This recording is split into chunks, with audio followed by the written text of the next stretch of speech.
Giant Warriors, welcome to Unacademy. Let's crack defense exams. I am Rohit Thakur and I welcome you all to this very important session. Everyone, please start joining the class.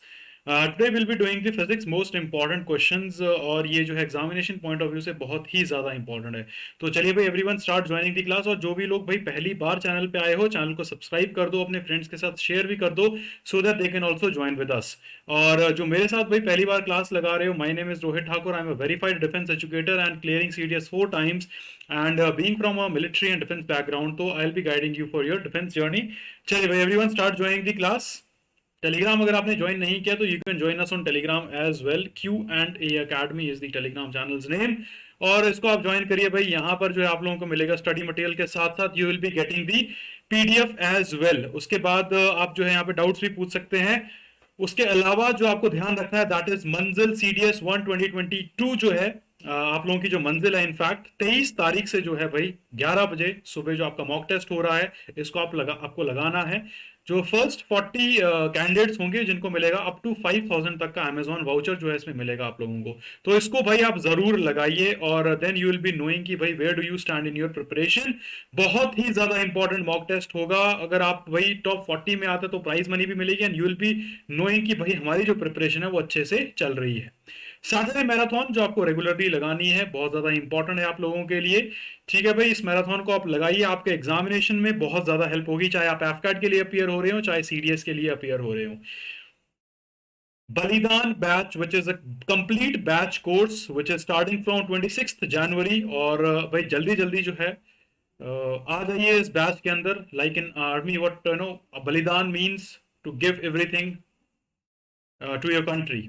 तो अब आपका time है कि भाई आप जो है last के जो 2.5 महीने हैं give everything to you for the CDS exam. तो इसीलिए जो है बलिदान कोर्स जो आप लोगों के लिए बहुत ज्यादा हेल्पफुल है।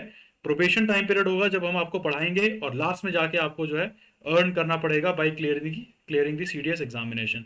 तो जल्दी जल्दी आ जाइए। कासिफ सर इसमें जीएस कराएंगे, अमित सर जो है इसमें आपको इंग्लिश कराएंगे, अर्पित सर इसमें मैथ्स कराएंगे। I be teaching you geography which include physical world and Indian geography के साथ साथ physics chemistry biology from specifically CDS point of view से जो है मैं आपको इसमें पूरी की पूरी कराऊंगा, theory plus mock test. And aspirants you can use my coupon code, referral code जो है RTH10 which is a universal referral code. आप इसको यूज कर सकते हैं और आपको जो है इंस्टेंट डिस्काउंट भी मिल जाएगा। और इसको अपने फ्रेंड्स के साथ भी आप शेयर कर सकते हो because it is a universal code. SSC banking railway के साथ साथ if you are preparing for state PCS UPSC हर जगह जो है आपको ये कोड जो है डिस्काउंट दिलाएगा। जो प्लस सब्सक्रिप्शन होता है उसके अंदर बहुत ज्यादा बेनिफिट्स आपको मिलते हैं भाई। प्लस सब्सक्रिप्शन में you will be getting live interactive classes, weekly test, structured courses, unlimited access जो है आप लोगों के पास मिलता है। और अगर आप आइकॉनिक सब्सक्रिप्शन लेते हैं भाई, आइकॉनिक के अंदर you will be getting personal guidance with me and other top educators. Then you will be getting test analysis properly आपकी होगी, expert guideline, study material, study planner, everything will be provided to you. But do not forget to use the referral code RTH10 to get the instant discount. Plus also share this code with your friends who are preparing for various government examination. 24 महीने का और 12 महीने का जो course है बहुत ही ज़्यादा suitable है आप लोगों के लिए बिकॉज इतने टाइम में जो आपका सिलेबस पूरा अच्छे से कवर हो जाता है। फर्स्ट ईयर में रह के अगर आप प्रिपरेशन करना चाहते हैं तो आप 24 महीने का कोर्स ले सकते हो। सेकेंड ईयर और थर्ड ईयर में आप 12 महीने का कोर्स भी ले सकते हैं। और अगर आपके पास लास्ट चांस है तो भाई you can opt for 6 month course as well. और 3 महीने का कोर्स भी आप ले सकते हैं और 1 महीने का बेसिकली अगर आप ट्राई करना चाहते हैं तो आप जो है 1 महीने का कोर्स भी लेके देख सकते हैं। But I would suggest to go with 12 month subscription plan जो कि बहुत ही ज्यादा सुइटेबल और बहुत ही ज्यादा बेस्ट है आप लोगों की प्रिपरेशन के लिए फॉर डिफेंस एग्जामिनेशन। चलिए let's start with the class. पहला जो क्वेश्चन है that we have is which among the following can produce virtual image. Virtual image जो है आपको बताना है इनमें से कौन जो है प्रोड्यूस कर सकता है। Converging lens, concave mirror, flat mirror. Options आपके सामने है, ओनली 1 एंड 2, 2 एंड 3 या ओनली 3 या फिर तीनों के तीनों जो है वर्चुअल इमेज जो है प्रोड्यूस कर सकते हैं। चलिए भाई जल्दी जल्दी कमेंट करके बताइए सही आंसर क्या होगा इसका।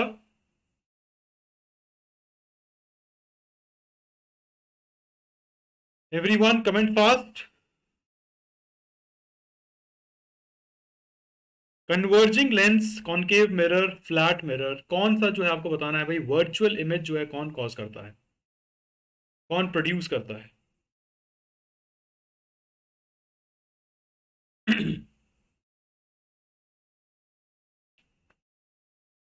बिल्कुल भाई, आपको ध्यान रखना है तीनों के तीनों जो मिरर्स है they produce the virtual images को आपको ध्यान रखना है. Real images can be produced by concave mirror and converging lens, but a converging lens and concave mirror also is capable of producing the virtual image if the object is with in the focal length. Flat mirrors can never produce the real image because they always rays never really converge. तो तीनों जो है आपका सही answer हो जाएगा इसमें.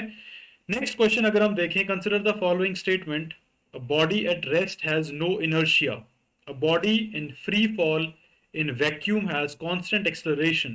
A body in free fall in vacuum has diminishing kinetic energy. What is the right answer? चलिए भाई जल्दी जल्दी बताइए कमेंट करके. Only one two, only two, only two and three, या फिर आपको बताना है वही 1 2 3. What is the right answer? क्या सही आंसर होगा इसका? चलिए भाई everyone start commenting.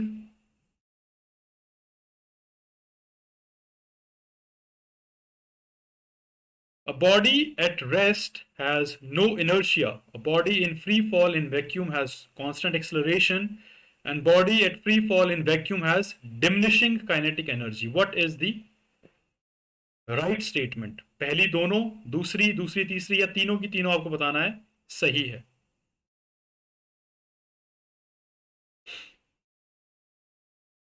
Everyone please भाई, जिन्होंने अभी तक शेयर नहीं किया है सेशन को, प्लीज शेयर कर दो और लाइक तो जरूर कर दो, बिकॉज जितना ज्यादा आप लाइक करोगे उतनी ज्यादा जो है सेशन की रीच होगी. तो लाइक और शेयर एक बार कर दो भाई, जितने भी यहाँ पे फौजी बैठे हुए हैं, फौजी एस्पिरेंट्स, बिल्कुल आपको ध्यान रखना है भाई. Two only is the right statement, जो कि आपको ध्यान रखना है. That is the body free fall in vacuum has constant acceleration. That is the right. According to the Newton first law, a body at rest tends to stay at rest. It is also denotes inertia. Law of inertia भी उसको बोला जाता है. Free falling object through a vacuum has only one external force which is gravitational force. So वहाँ पे क्या होता है? Constant acceleration होता है. बहुत बार घुमा फिरा के जो ये क्वेश्चन आपसे एग्जाम में पूछा जाता है. नेक्स्ट क्वेश्चन देखते हैं क्या है. The FM transmission of music is of very good quality in comparison to the AM transmission. ठीक है. तो आपको बताना है कि वो किस लिए होता है. Basically amplitude modulation and frequency modulation में डिफरेंस जो आपको बेसिकली बताना है. AM signals are more susceptible to the noise. FM receivers lock itself to catch stronger signals only. या फिर the wavelength of AM wave is much higher in comparison with the FM waves. कौन सी statement जो आपको बताना है इसमें से सही है? इंपॉर्टेंट एंड एक्सपेक्टेड क्वेश्चन है आपके अपकमिंग एग्जामिनेशन में ये. पहली दोनों सही है स्टेटमेंट, पहली सही है, दूसरी तीसरी सही है, या फिर तीनों की तीनों जो स्टेटमेंट है वो सही है. चलिए भाई जल्दी जल्दी कमेंट करके बताइए क्या आंसर होगा इसका. बहुत ही ज्यादा इंपॉर्टेंट ये क्वेश्चन है आप लोगों के एग्जामिनेशन पॉइंट ऑफ व्यू से. तो जल्दी जल्दी भाई कमेंट करके इसका आंसर बताइए. पहली दूसरी स्टेटमेंट, पहली स्टेटमेंट, दूसरी तीसरी स्टेटमेंट, या फिर तीनों की तीनों स्टेटमेंट जो आपकी सही है. FM ट्रांसमिशन जो है ज्यादा अच्छा म्यूजिक पकड़ता है as compare to the AM transmission. ऐसा क्यों है? बिल्कुल भाई आपको ध्यान रखना है दैट तीनों की तीनों जो स्टेटमेंट है बेसिकली सही है. इसकी एक्सप्लेनेशन भी एक बार देख लेते हैं. First statement is correct. Signal quality is lot superior in FM than AM because the amplitude based signal are more susceptible to the noise than those of the frequency modulation. Further, the noise signals are difficult to filter out in AM reception, whereas FM receivers easily filter out a noise using the capture effect and pre-emphasis de-emphasis effect की वजह से जो ये होता है. It capture in the capture effect if the receiver locks itself to catch the stronger signal so that signal received at the जो signal receive हो वो जो है बेसिकली ज्यादा सिंक्रनाइज हो. और इन pre emphasis and de emphasis process में क्या होता है? Signal is further amplified into the higher modulation and sending end and vice versa at the receiver, which is de-emphasis. These two process reduces the chances of signal to get mixed with the other signals. इसीलिए क्या होता है? FM के अंदर ज्यादा अच्छा clear sound होता है, म्यूजिक होता है, AM के अंदर नहीं होता है. नेक्स्ट क्वेश्चन देखते हैं. With reference to the sound waves which of the following are correct statement. आपको बताना है साउंड वेव्स के हिसाब से इनमें से कौन सी जो स्टेटमेंट है भाई सही है. जल्दी जल्दी कमेंट करके बताइए aspirants. The frequency determines the pitch of sound and amplitude determines the intensity. दूसरी statement, frequency is proportional to the amplitude. अब आपको बताना है कौन सी स्टेटमेंट जो है इसमें सही है। पहली स्टेटमेंट, दूसरी स्टेटमेंट, पहली दूसरी स्टेटमेंट, या फिर दोनों की दोनों गलत है। चलिए भाई जल्दी जल्दी कमेंट करके बताइए।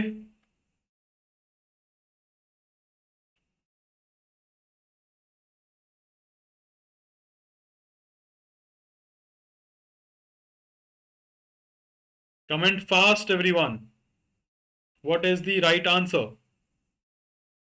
With reference to the sound waves which of the following is या आर करेक्ट? कौन सी स्टेटमेंट जो इसमें आपको बताना है सही है? The frequency determines the pitch of sound and the amplitude determines the intensity. Frequency is proportional to the amplitude. जल्दी जल्दी कमेंट करिए अभी एस्पिरेंट्स, बहुत ज्यादा इंपॉर्टेंट क्वेश्चन है ये। That is absolutely right। आपको ध्यान रखना है पहली स्टेटमेंट सिर्फ इसके अंदर सही है। Frequency determines the pitch of sound and amplitude determines the intensity of the sound. Pitch and loudness जो है बेसिकली क्या होता है, इंडिपेंडेंट होते हैं। Sound can be soft, low pitched, soft high pitched हो सकता है, लो या लो पिच्ड भी हो सकता है, और loud high pitched, and there is no connection, इनके बीच कोई कनेक्शन नहीं होता है। अगला क्वेश्चन देखते हैं क्या है। विच passing while passing over an obstacle a light rays bends around the corner। बहुत ज्यादा इंपॉर्टेंट है ये, बहुत इजी भी है। जब बेसिकली लाइट जो एक ऑब्स्टेकल से पास करती है वो स्लाइटली बेंड कर जाती है कॉर्नर के पास से, उस फिनोमिना को हमको बताना है। उसको बेसिकली हम क्या बोलते हैं? स्कैटरिंग ऑफ लाइट बोलते हैं, पोलराइजेशन ऑफ लाइट बोलते हैं, डिफ्रैक्शन ऑफ लाइट बोलते हैं, या फिर रिफ्रैक्शन उसको बोलते हैं। आपको बताना है basically while passing over N obstacle a light ray slightly bends round the corner, this phenomena is basically known as, क्या उसको बेसिकली बोला जाता है? स्कैटरिंग ऑफ लाइट उसको बोला जाता है, पोलराइजेशन बोला जाता है, डिफ्रैक्शन बोला जाता है, या फिर रिफ्रैक्शन उसको बोला जाता है। चलिए भाई जल्दी जल्दी कमेंट करके बताइए।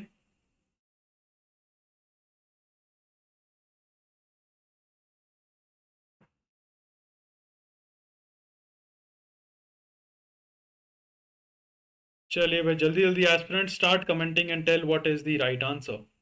Absolutely right, that is the diffraction उसको बेसिकली बोलते हैं, जब वो हल्का सा जो है मुड़ जाती है कॉर्नर्स के पास से। इसको आपको ध्यान रखना है। Next question, consider the following statement, consider the following. Basically आपको तीन चीजें बेसिकली दी हुई है, आपको बताना है डीजल इंजन इनमें से क्या चीजें यूज होती है? सिलेंडर, स्पार्क प्लग, या पिस्टन। इनमें से कौन सी चीजें हैं जो डीजल इंजन में यूज होती है? पहली दूसरी, दूसरी तीसरी, पहली तीसरी, या फिर तीनों की तीनों जो है डीजल इंजन के अंदर यूज होती है? चलिए भाई जल्दी जल्दी बताइए कमेंट करके एस्पिरेंट्स, सही आंसर क्या होगा इसका?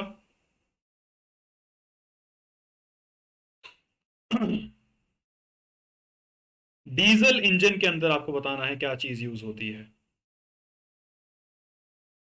सिलेंडर यूज होता है, स्पार्क प्लग, पिस्टन, तीनों यूज होते हैं। पहला या सिलेंडर या स्पार्क प्लग होता है, स्पार्क प्लग या पिस्टन होता है, सिलेंडर या पिस्टन होता है, या तीनों होते हैं।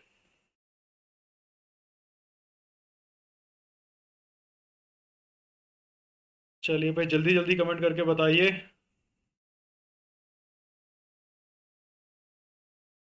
बिल्कुल आपको ध्यान रखना है भाई, पहला और तीसरा जो है राइट आंसर है। सिलेंडर और पिस्टन जो है आपका डीजल इंजन के अंदर यूज होता है। Diesel engine is a internal combustion engine that uses the heat of compression to initiate the ignition to burn the fuel that has been injected into the combustion chamber, as opposed to spark ignition engine such as petrol engine, जिसमें spark plug लगा होता है जो ignite करता है air fuel mixture को। Next question, which among the following provides potential energy to an object? इनमें से कौन सा जो है प्रोवाइड करता है पोटेंशियल एनर्जी एक ऑब्जेक्ट को?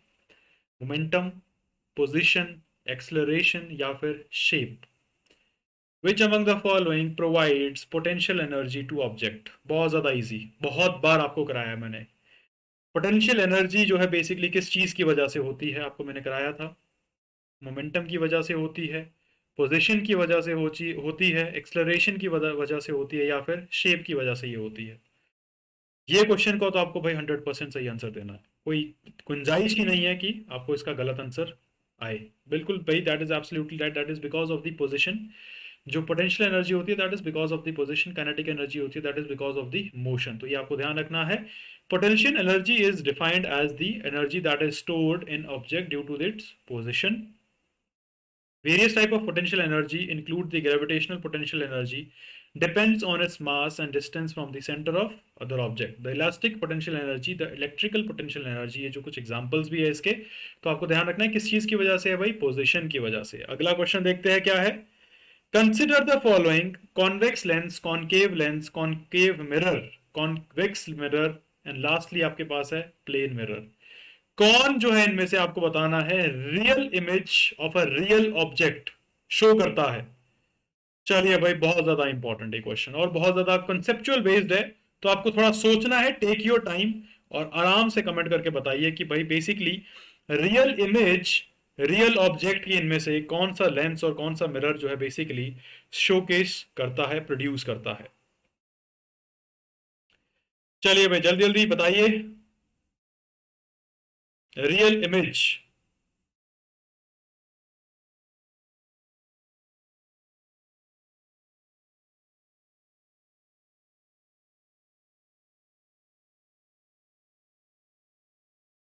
चलिए भाई जल्दी जल्दी कमेंट करके बताइए एस्पिरेंट्स। भाई बिल्कुल एब्सोल्युटली राइट, 1 and 3 आपको ध्यान रखना है, basically that is the right answer. ठीक है, concave mirror and convex lens जो है आपके बेसिकली जो है रियल इमेज पता बनाते हैं। Concave lens can not form a real image of a real object. Similarly plane mirrors and convex mirror can not form the real image of the real object. तो आपका ध्यान रखना है फर्स्ट और 3 जो है इसका सही आंसर है बिल्कुल। Next question, consider the following statement. कुछ स्टेटमेंट आपके सामने दी हुई है, आपको बताना है कौन सी स्टेटमेंट इसमें सही है। Coefficient of rolling friction is usually less than sliding friction. Static friction is usually greater than the sliding friction. आपको बताना है कौन सी स्टेटमेंट सही है, पहली सही है, दूसरी सही है, दोनों सही है, दोनों की दोनों गलत है। कोफिशिएंट जो होता है रोलिंग फ्रिक्शन का बेसिकली कम होता है स्लाइडिंग फ्रिक्शन से, ये पहली स्टेटमेंट। जो स्टैटिक फ्रिक्शन होता है वो यूजुअली ग्रेटर होता है स्लाइडिंग फ्रिक्शन से।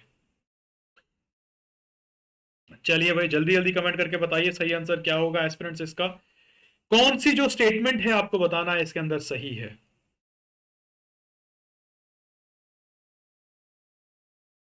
चलिए भाई जल्दी जल्दी कमेंट करके बताइए aspirants what is the right answer.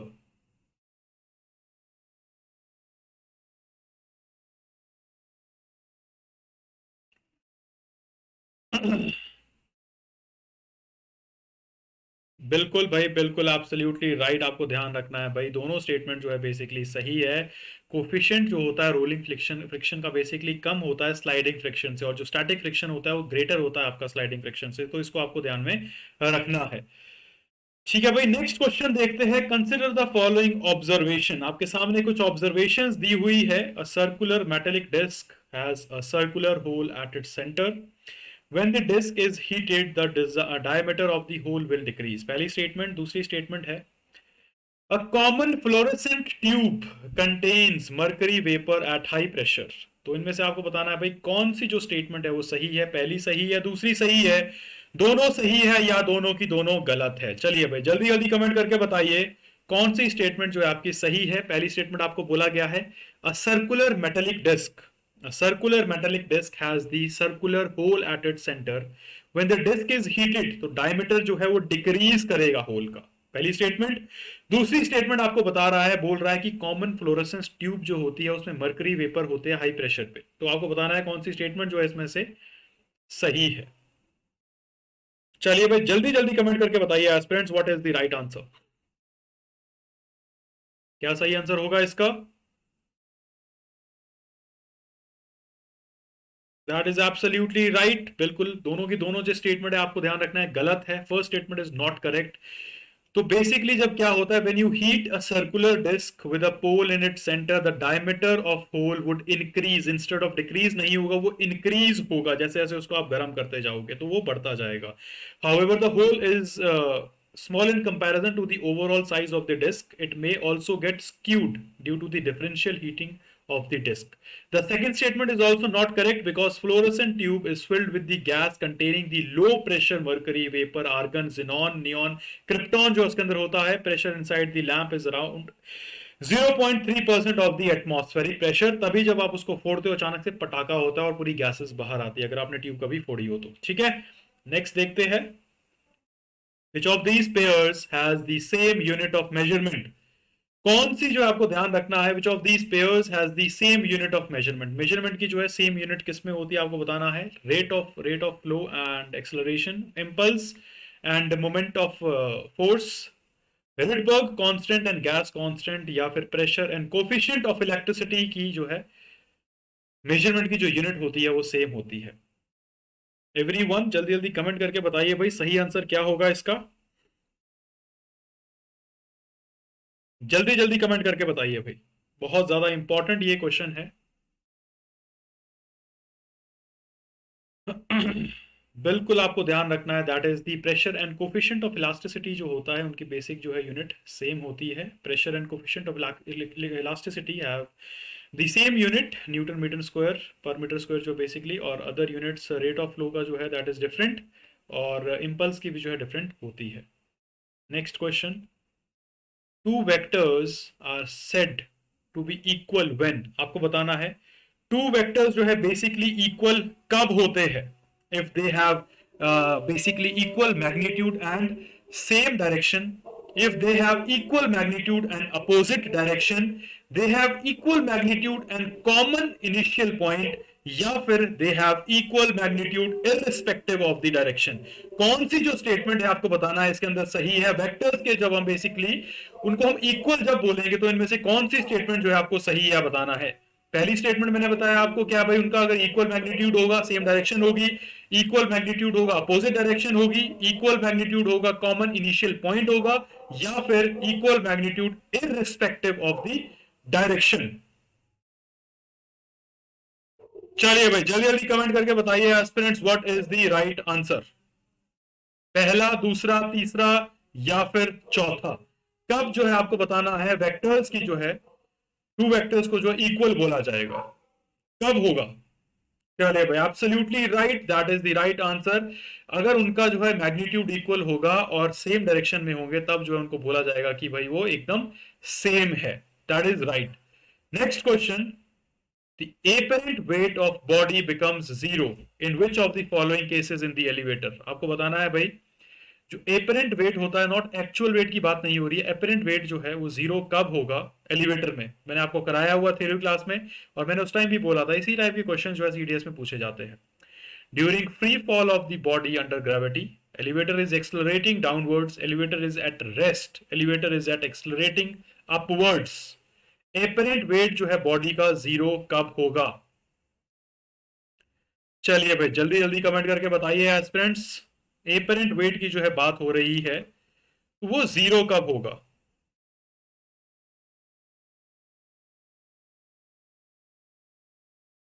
चलिए भाई जल्दी जल्दी कमेंट करके बताइए।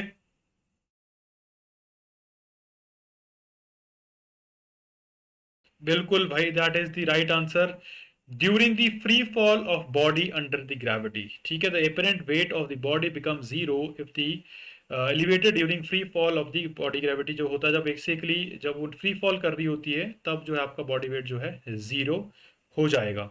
ठीक है, next question, which of the following is not correct about inelastic collision? inelastic collision की जब हम बात करते हैं तो आपको बताना है कि कौन सी जो स्टेटमेंट है वो गलत है। ठीक है, चलिए बच्चों जल्दी जल्दी बताइए सही आंसर क्या होगा इसका। Linear momentum is conserved, kinetic energy is conserved, total energy is conserved, या फिर sum of the all forces involved may be non conservative in nature. Elastic collision के बारे में आपको बताना है कि कौन सी स्टेटमेंट जो है सही नहीं है। चलिए भाई जल्दी जल्दी एस्पिरेंट्स कमेंट करके बताइए, सबके सब बताएंगे कमेंट करके क्या सही आंसर होगा इसका। कब जो है आपको बताना है बेसिकली कौन सी जो स्टेटमेंट है वो सही नहीं है इलास्टिक कोलिजन के बारे में। एब्सोल्युटली राइट भाई, आपको ध्यान रखना है बी जो स्टेटमेंट है that is incorrect. Kinetic energy is conserved, following are the basic characteristics of elastic collisions. Basically जो आपको ध्यान रखना है क्या, linear momentum is conserved, kinetic energy is not conserved, total energy is conserved, some of the forces involved may be conservative in nature. तो B जो है आपका सही आंसर होगा. नेक्स्ट क्वेश्चन देखते हैं. Consider what is the coefficient of restitution for a perfectly elastic collision. आपको बताना है कोफिशिएंट क्या होगा रीइंस्टिट्यूशन का of a perfectly elastic collision. 0, 1, -1 या 100. स्टैटिक क्वेश्चन और बहुत बार आपके एग्जाम में जो क्वेश्चन है ये रिपीट हुआ है. तो जल्दी जल्दी एस्पिरेंट्स जो है सबके सब मुझे कमेंट करके बताएंगे इसका सही आंसर क्या होगा.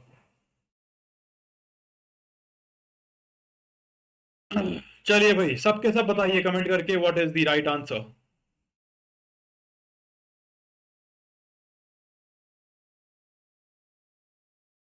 What is the coefficient of reinstitution of a perfectly elastic collision? 0, 1, -1 या फिर 100.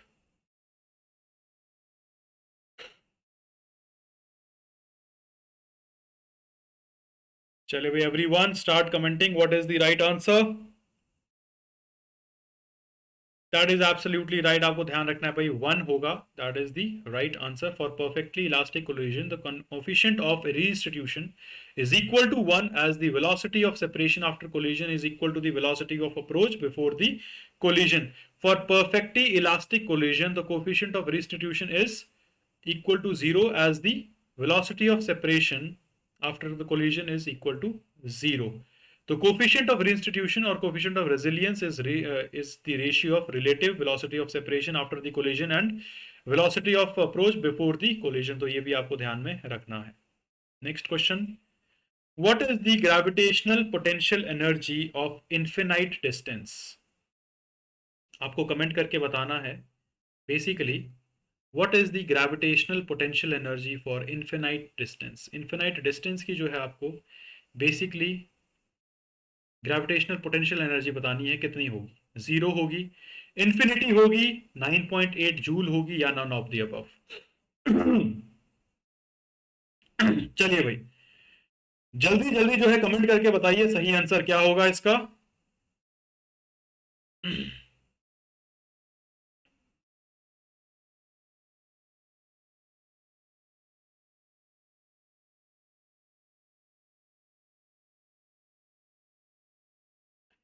Everyone please participate. Gravitational potential energy of infinite distance जो है आपको बेसिकली बताना है. आसान क्वेश्चन है ये. क्वेश्चन आपके सीडीएस में आ भी चुका है और इंपॉर्टेंट भी है. तो जल्दी जल्दी भाई एस्पिरेंट्स कमेंट करके बताइए क्या इसका सही आंसर होगा. बिल्कुल बिल्कुल बिल्कुल एब्सोल्युटली राइट. आपको ध्यान रखना है वो बेसिकली 0 होता है. Gravitational potential energy of body at a point is defined as the amount of work done bringing the body from infinity to that point against the gravitational force where r is the infinity और u जो है आपका 0 हो जाएगा. Next question. Universal gravitational constant. Pet question of CDS बहुत बार repeat होता है बहुत बार.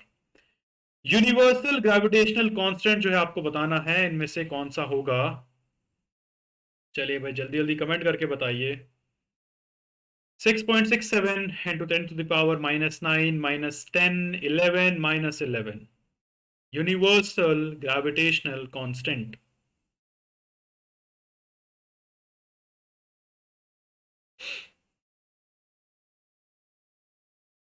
चलिए भाई जल्दी जल्दी कमेंट करके बताइए एस्पिरेंट्स सही आंसर क्या होगा.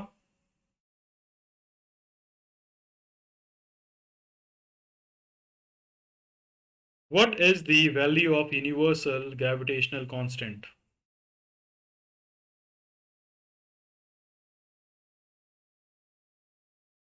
चलिए भाई जल्दी जल्दी कमेंट करके. ये तो आपको बिल्कुल सही आना चाहिए यार.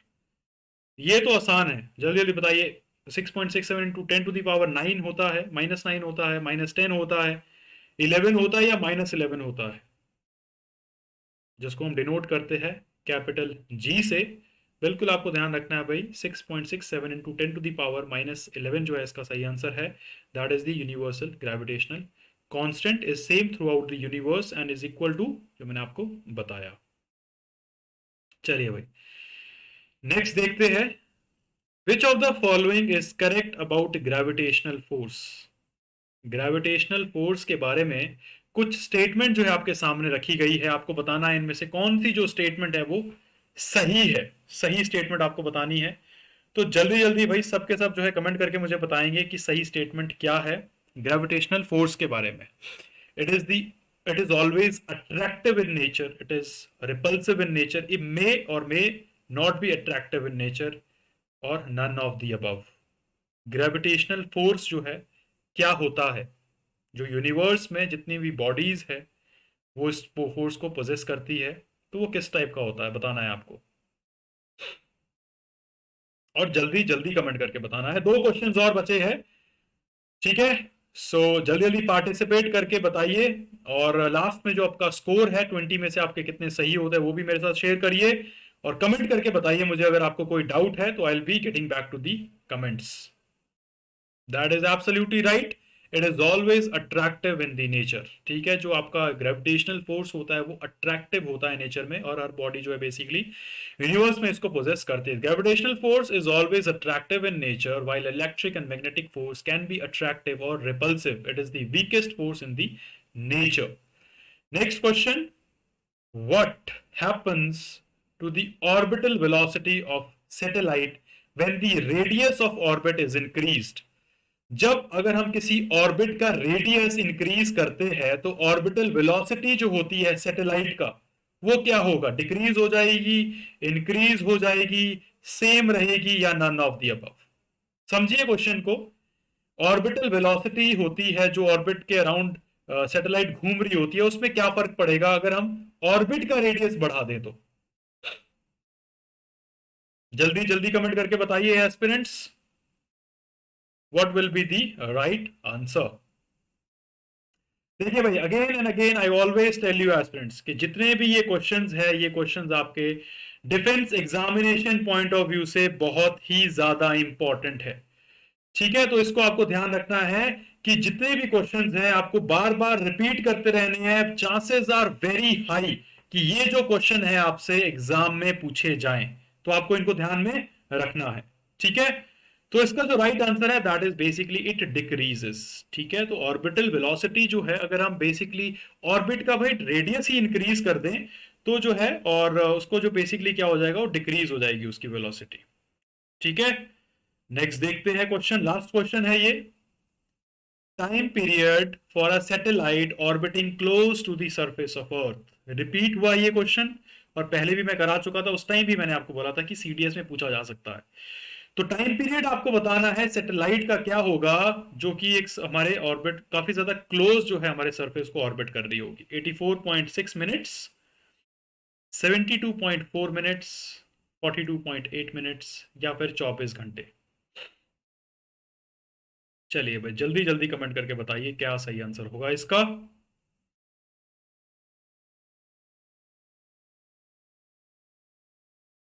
बिल्कुल आपको ध्यान रखना है भाई, इसका जो राइट आंसर है दैट इज ए 84.6 मिनट्स जो है।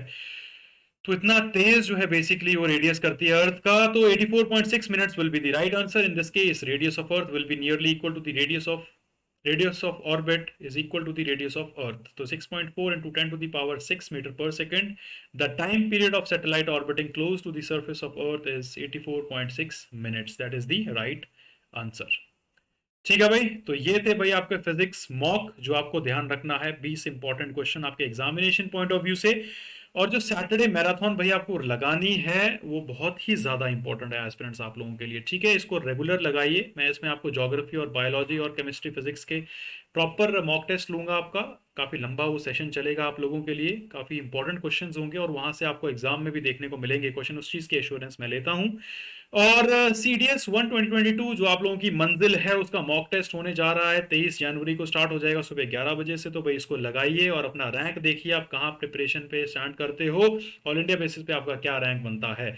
जो पहले 40 विजेता होंगे भाई उनको है मिलेगा 5,000 तक का कैशबैक, अमेजोन अमेजोन वाउचर जो है बेसिकली मिलेगा। तो जरूर पार्टिसिपेट करिए, प्रिपेयर अच्छे से करिए, और try to come in top 40 all over India. अगर आप टॉप 40 में यहाँ आ जा रहे हो तो इट मीन्स आप रिटर्न भी जो रिटर्न होगा यूपीएससी को 100% क्लियर कर लेंगे, ठीक है। स्कैन कर सकते हैं आप क्यूआर कोड को, और बलिदान कंप्लीट बैच कोर्स जो मैंने आपको स्टार्टिंग में बताया था भाई, इसको ज्वाइन करिए। 26 तारीख से आ रहा है ये। बलिदान आपको है अपना कर देना है भाई, 2.5 महीने के लिए एकदम अंडरग्राउंड हो जाना है। जैसे फौज के अंदर जो है प्रोबेशन टाइम पीरियड होता है, तब आपको मिलता है बलिदान बैच और मरून बैरे। तो आपको जो है 26 जनवरी से अपने आप को समर्पित कर देना है, बलिदान कर देना है अपना CDS 1 2022 के लिए। ठीक है। कासर सर इसमें आपको जीएस कराएंगे, अमित सर इसमें इंग्लिश कराएंगे, अर्पित सर मैथ्स कराएंगे, मैं आपको जो है इसमें ज्योग्राफी कराऊंगा और साइंस कराऊंगा। तो बलिदान बैच में आना ना भूलिएगा। Will be no studying together, और I with my experience of clearing CDS 4 times, I be guiding you to the best so that you clear your written examination in the first go. Telegram अगर आपने join नहीं किया है तो you can join us on Telegram as well, Q&A Academy, this is the Telegram channels name. Join करिए, आ जाइए, वहां पे क्लासेस के लिंक्स और PDF भी आपके साथ शेयर हो जाएगा। और जिन वॉरियर्स ने, जिन लर्नर्स ने अभी तक भाई प्लस सब्सक्रिप्शन और आइकॉनिक सब्सक्रिप्शन नहीं लिया है, use my referral code RTH10। आप बलिदान बैच में भी इसको यूज कर सकते हैं RTH10 को, और आ सकते हैं। और लाइव इंटरैक्टिव क्लासेस होती है आपकी, जब प्लस मेंबर आप बन जाते हो, वीकली टेस्ट होते हैं आपके, स्ट्रक्चर्ड कोर्सेज, अनलिमिटेड एक्सेस जो है उसका आपके पास रहता है। आइकॉनिक सब्सक्रिप्शन अगर आप लेते हैं तो आपको मिलती है personal guidance, test analysis, expert guidelines, study material and study planner. ठीक है। तो ये चीजों का आपको ध्यान रखना है। जल्दी जल्दी आ जाइए, पैक अपने हिसाब से चूज करिए। जो मैं रिकमेंड करूंगा आपको, मैं रिकमेंड करूंगा अगर पहले साल में अगर आप अभी से प्रिपरेशन करना चाहते हो तो भाई 24 महीने का ले लो। सेकंड ईयर और थर्ड ईयर में हो, फाइनल ईयर में हो, तो आप 12 महीने का लीजिए। बहुत ही ज्यादा वैल्यू फॉर मनी है, 726 rupees per month, which is nothing. Always remember this thing. जब बाहर डिनर करने जाते हो अपने फ्रेंड्स के साथ, 1000 रुपए ऐसे उड़ा देते हो आप, यहाँ पे आपका पूरा सिलेबस कवर होगा, पूरा सिलेबस डिटेल में कवर होगा, CDS F-CAT CAPF का। ठीक है। और अगर लास्ट चांस है तो 6 3 महीने का भी ले सकते हो आप ट्राई, अगर आप करना चाहते हो तो you can take 1 month subscription plan as well, but I would suggest go with 12 month subscription plan, और 100% you will be clearing the written examination. और this is a universal referral code RTH10। अपने friends के साथ भी आप इसको share कर सकते हैं। SSC, बैंकिंग, रेलवे, हर जगह जो है ये एप्लीकेबल है, डिस्काउंट आपको मिलेगा। और अगर सेशन अगर आपको अच्छा लगा तो भाई शेयर करिए इसको अपने फ्रेंड्स के साथ, लाइक बटन जरूर दबा दीजिए, और चैनल को सब्सक्राइब करिए और दबाइए बेल आइकन को, जिससे कि भाई आने वाली नोटिफिकेशन जो आपको सबसे पहले मिल जाएगी। और जिन्होंने भाई अनअकैडमी पे मुझे अभी तक फॉलो नहीं किया, just go search Rohit Thakur, download the Unacademy application, Rohit Thakur search करिए CDS आपका कैटेगरी में, you can follow me there and you can also watch my free special classes there. ठीक है भाई, चलिए, thank you so much everyone, it was nice interaction with you. Till the time you guys take care, Jai Hind.